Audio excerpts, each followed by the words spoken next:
On March the 23rd, 2023, deputies with the Washoe County Sheriff's Office responded to what they described as suspicious circumstances off the dirt extension of North Virginia Street between Red Rock Road and White Lake Parkway near Cold Springs, Nevada. It was just after 6 p.m. When deputies arrived. They located a young woman. Investigators secured the scene while the Washoe County Medical Examiner's Office began its work. Within hours, authorities would confirm how serious this event was, but even then, they had no idea just how much worse things were going to get. In the weeks before her end, messages had been sent to her phone. One message warned, "You have no idea what's coming." There were references to doing bad things to her family too. This included her daughters. And then there was the countdown. The messages referenced specific days remaining before something would happen. Believe me, this truly is a dark case. Be prepared to learn 13 unbelievable facts that are revealed one by one through the discovery of truly disturbing evidence.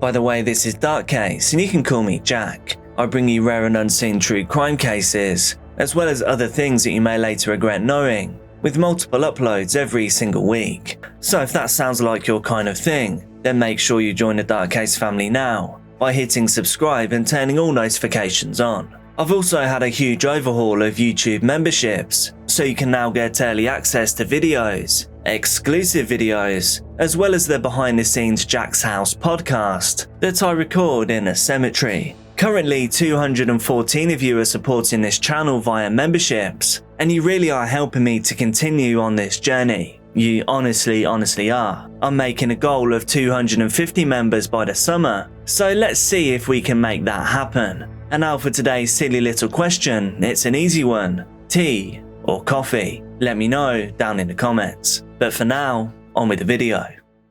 The young woman they found was Hailey Briana Nieto. Hailey was just 18 years old. She was a mother of two daughters, Luna and Mila. She was born and raised in Reno. People who loved her described a young woman who focused her life around her children. Her mother, April Nieto, would later tell the courts that Hailey was fully dedicated to being a parent. And you can see she really did love her kids from her TikTok videos. Hailey also had plans that went beyond just surviving as a mother. Her family said she was studying to become a mortician. They said that she hoped to work at Mountain View Mortuary someday. That detail would later feel painful in a way that nobody could have predicted. Hailey's family also described the normal parts of her personality, stuff that never makes the headlines. They said that she loved art, makeup, fashion, and music. They said that she enjoyed camping and taking trips to places like Hawaii and Lake Tahoe in the summer. They said that she was empathetic in a way that made her stop and notice strangers. Her family also said that she would sometimes go to cemeteries. When she was there, she would read names and stories and show her respect. And then, in a cruel twist of fate, after her time on this earth had ended, a viewing was held at Mountain View Mortuary. Her parents and brother attended. In the months and years that followed, April would end up raising Hailey's two children. It's one thing just to say that someone was loved. It's another thing to see just how powerful that love is when family members step in to raise their children.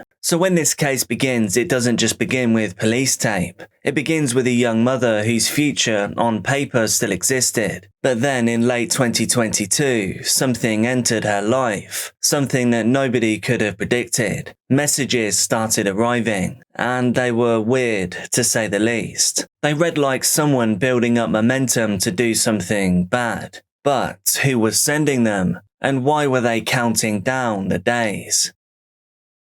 In December of 2022, messages began arriving for Hailey. And at first they were just messages, which meant that they could be ignored. They could be explained away or deleted. But the tone of those messages only got worse. The sender started making threats against Hailey. They also started making threats about Hailey's 2 daughters. They started making threats around human trafficking. The person writing the messages wrote in plain language. They weren't being secretive or coded. They didn't want to send a hint. They wanted to make sure that Hailey understood what they meant.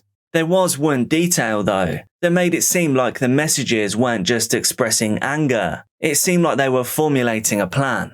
The person sending the messages, they kept referencing a countdown. Every day the number would get smaller and smaller, moving closer towards that dreaded 0, and that 0 would occur in January of 2023.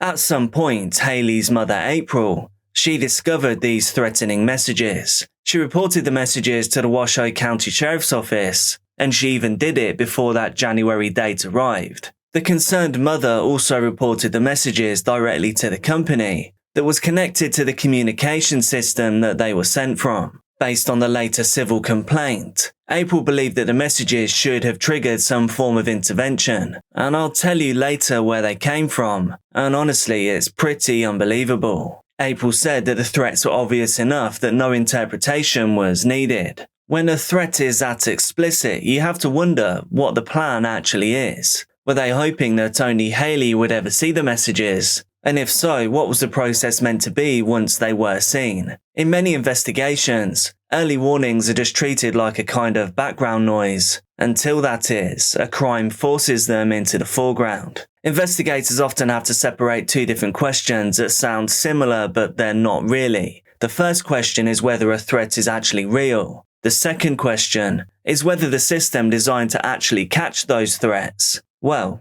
did it catch them? In Hailey's case, no. And then, January the 24th, 2023 arrived. That would be the end of the countdown. At the time, there was no public reason to connect that date to what would happen next. But later it would become a date that investigators could not stop returning to. This whole thing was happening in slow motion, in open air.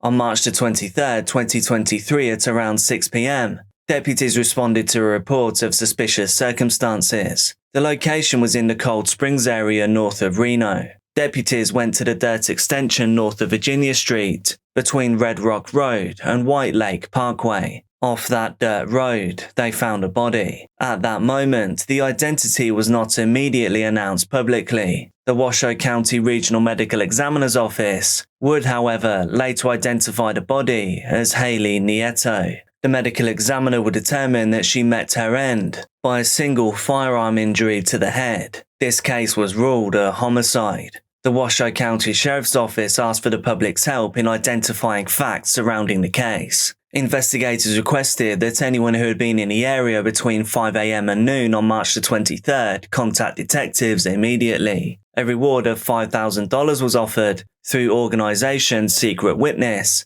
for information leading to an arrest and prosecution. Even in cases where investigators already have strong direction, public tips still can matter. They can place a vehicle on a road at a specific time. They can confirm whether the area had unusual activity. They can also eliminate false timelines that can spread quickly once a case hits the community. False rumors are the last thing you want.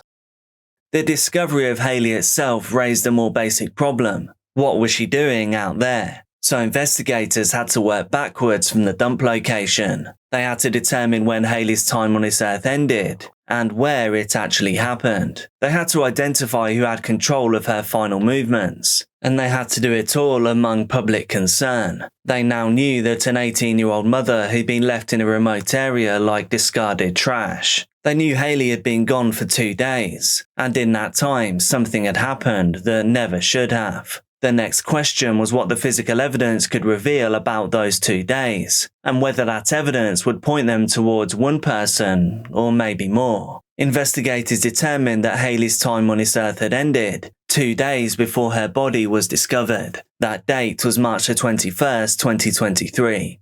Surveillance audio from the Siegel Suites Nevada in downtown Reno captured the sound of a firearm discharging at approximately 4:45 p.m. Immediately after that sound, someone can be heard yelling, "Oh my God." Following this, there was no call to emergency services. Instead, evidence presented later in court showed that now a different sequence of actions had begun. A large blue duffel bag was obtained. Items were gathered that could be used to dismantle a body. And according to the criminal complaint, that's exactly what they did above the knee. The stated purpose of the dismantling was to be able to contort Hailey's body so that it would fit inside the duffel bag. That bag is what you're seeing on screen right now. Red-stained items were removed from the room. This included a sleeping bag. Surveillance video later showed at least one man carrying a large blue duffel bag out of the property. Another individual was seen entering and exiting the room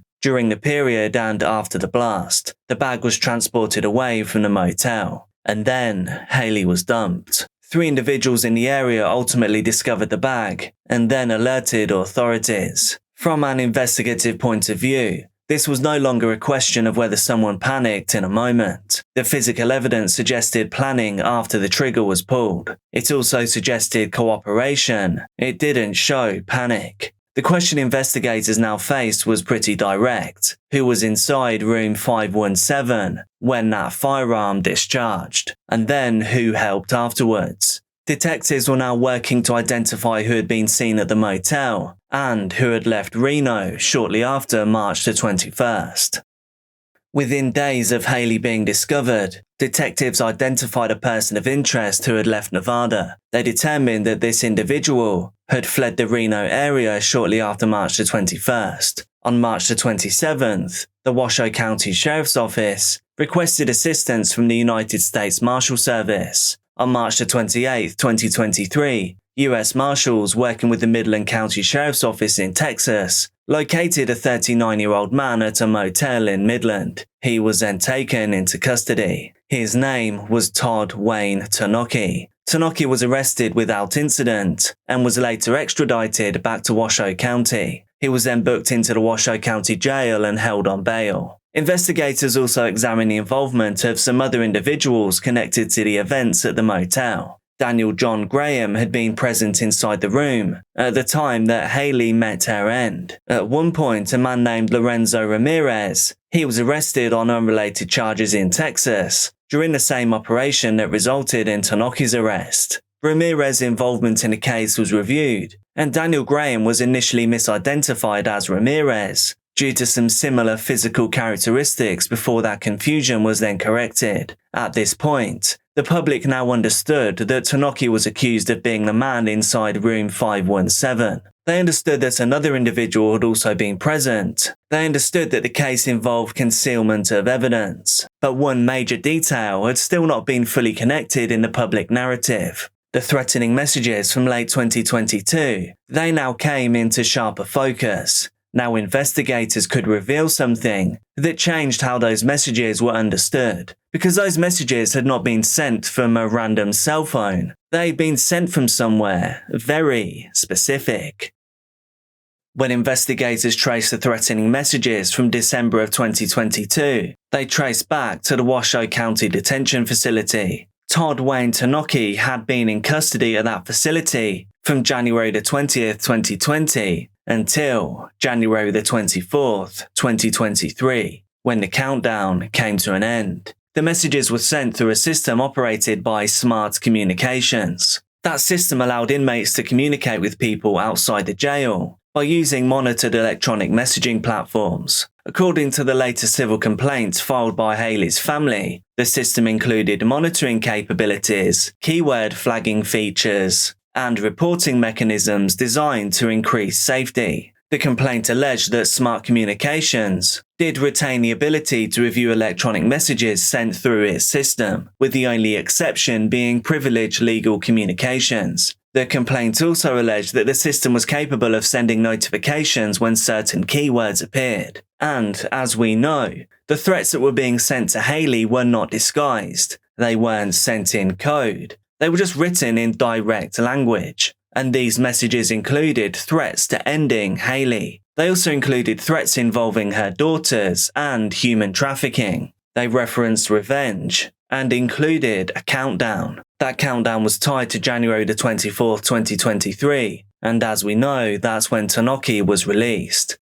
Court filings state that Hailey began staying in room 517 on March the 12th, and that room was paid for by Tonnochy. A later civil complaint alleges that he was trafficking her after his release, so it seems like his threats did come to fruition in pretty much every way. Public records, however, they do not detail the full nature of their arrangement at that time. According to the civil complaint, Hailey Nieto discovered the threatening messages and reported them to the Washoe County Sheriff's Office prior to Tonnochy's release. The complaint also alleged that she reported them directly to Smart Communications as well. Instead, none of this was picked up on and Tonnochy was released, and then less than 2 months later on March the 21st, Hailey met her end inside room 517. So the timeline was very clear. The threats made in December, the countdown ending in January, the release, and then the homicide in March. For Hailey's family, this connection was not just an abstract theory. It was proven and specific. They would later argue in civil court that if the system had worked as designed, authorities could have intervened before Tonnochy was released. They argued that the threats were visible and that warnings were explicit. The question was whether this had been preventable, but before civil court, there was the criminal trial. On March 27, 2023, a criminal complaint was filed into the Reno Township Justice Court. Todd Wayne Tonnochy was charged with murder. He was also charged with altering or destroying evidence. Additional charges included conspiracy to threaten or intimidate a witness, and conspiracy to prevent or dissuade a person from testifying. Tonnochy later pleaded guilty to being a felon in possession of a firearm. Because of his prior felony history, prosecutors pursued a habitual criminal enhancement. Tonnochy pleaded not guilty to the murder charge. The trial began in August of 2024 in the 2nd Judicial District Court in Washoe County. Judge Scott Freeman presided. The trial lasted 8 days. Prosecutors called more than 24 witnesses. Those witnesses included law enforcement officers, forensic specialists, and DNA experts. Surveillance audio of the 4:45 p.m. discharge inside room 517 was played in court. The prosecution emphasized the fact that no emergency assistance was then sought after that shot. Evidence was presented that blue duffel bag was obtained and then used to transport Hailey's body. DNA evidence placed both Tonnochy and Hailey inside a vehicle that was connected to the disposal of the body. An acquaintance testified that Tonnochy had previously said, "One day I'm going to kill that bitch," referring to Hailey. The defense, however, argued that the shooting was accidental. Daniel Graham did testify that he believed the firearm was discharged unexpectedly, that it was all a mistake. The defense contended that Tonnochy simply panicked afterwards. After closing arguments, the jury deliberated for approximately 2 hours. On August 28, 2024, the jury returned its verdict. Tonnochy was found guilty of second-degree murder. He was found not guilty of first-degree murder. He was also found guilty of altering or concealing evidence. He was found guilty of conspiracy to threaten or intimidate a witness. He was also found guilty of conspiracy to prevent or dissuade a person from testifying. The case then moved to sentencing. On December 2, 2024, the courtroom filled once again. Judge Scott Freeman addressed Todd Wayne Tonnochy directly. Tonnochy interrupted the proceedings and asked, "You want to give me any more?" And Judge Freeman responded, "If I could, I would. It is my intention that you die in prison." The courtroom erupted in reaction. Deputies then intervened to maintain order. For the second-degree murder conviction, Tonnochy was sentenced to 10 years to life in prison. The involvement of the weapon, that added additional years. The habitual criminal enhancement added 8 to 20 years. Each gross misdemeanor conviction carried 364 days. Judge Freeman ordered the sentences to run consecutively. If Tonnochy were denied parole and served the maximum, the total sentence amounted to life plus 23 years. During the sentencing hearing, Hailey's mother April delivered a victim impact statement. She spoke about Hailey's life and about raising her granddaughters. She wore a necklace containing some of Hailey's ashes. In November of 2024, Hailey's family filed a civil lawsuit. The lawsuit named Smart Communications, the Washoe County Sheriff's Office, and the Siegel Suites Nevada Motel as defendants. The complaint alleged that threatening messages sent while Tonnochy was in custody should have been flagged and intercepted. It also alleged that authorities failed to investigate or prevent the harm that followed. The lawsuit included wrongful death claims, negligence claims, premise liability claims, and constitutional claims. In late November, Judge Kathleen Drakulik dismissed the lawsuit with prejudice. The court ruled that the wrong defendant had been named in part, and further ruled that the claims were based on alleged omissions rather than affirmative constitutional violations. And so, because the case was dismissed with prejudice, it can now not be refiled. I'm sure this is extremely frustrating for the family. Let me know your thoughts on this case down in the comments. Be careful out there, and I'll see you soon.